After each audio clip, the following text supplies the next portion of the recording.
Peters and May will ship boats all over the world, so it's only natural at some point there's an involvement. And unfortunately for us, that involvement allows us to invest back in the sport and grow the sport.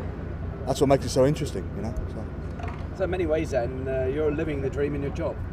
Yeah, it's a great job. It's a great company. You know, people are jealous of Peters and May, and at the end of the day, we've been in the business now. This year's 25 years. You know, we've shipped our first boat. Longer than that, obviously, in general logistics. But people want to work for the business, and I'm fortunate enough to be able to do that. And it is hard work. You know, it's nice to be able to travel to these kind of places and be in Doha and be, you know how the Qataris look after you. It's great. But at the same time, there's business to be done. Would it be true to say you obviously sponsor an H1 boat? That's why you're here. But is it also true to say maybe that H1 is your favourite of the sports? That's a bit of a loaded question. No, I think I like all of them, and they've all got their own different aspects. You know, the F1 boat, we're fortunate to be involved with the Team Qatar guys, you know, the world champions, and you know, great guys, Alex Cruella, you know, and Sean Torrente. And I like the F1. It's a different sport to H1, and you know, H1's got the turbine engines, it's got the frills, it has the accidents sometimes, you know, which safety record's good, but at the same time it's, you know, the fastest boats in the world. I like offshore boats.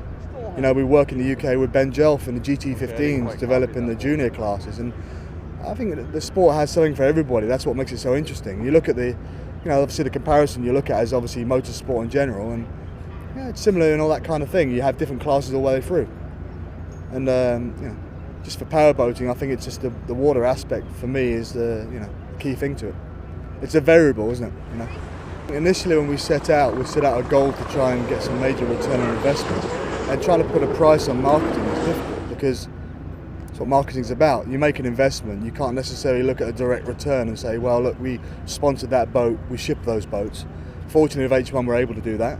With other sports, it's less, but the whole idea behind what we do as Peters and May Racing, and that's why we created the brand, was to be able to develop the sport from grassroots up on the basis that the more the sport grows, the more boats will ship and the more people will see our brand. And you get a piece of that. Do we make money from it? No.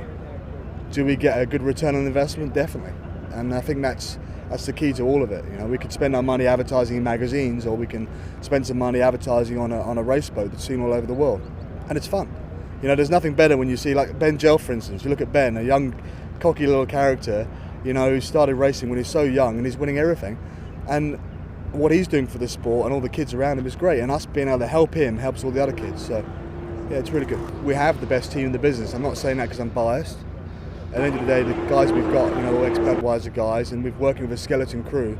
And you saw yesterday we had to hustle. You know, we got washed down in one of the heats. We had 22 minutes to get a boat washed down, clean, prepared to go back out again, and we managed to achieve it. And that's a testament to those guys, because they've taken that boat, Scott Rainey, Shannon, all the guys, J-Dub and all the input he's had, and now with Tommy, and made it a competitive boat. There's a lot of frantic action going on here. What's the problem? We got a little wet in the turn lining up for the start and got a lot of salt in the motor, so it's not running clean. And we're supposed to go back in the water and rerun that heat at 4 o'clock. Being the final is just icing on the cake. It is important to us, and again, it's a justification for what we do. It's nice to have the team running, but to have the results is really good for the business. So, yeah, we're looking forward to it. Can we win the race? Yeah, of course we can.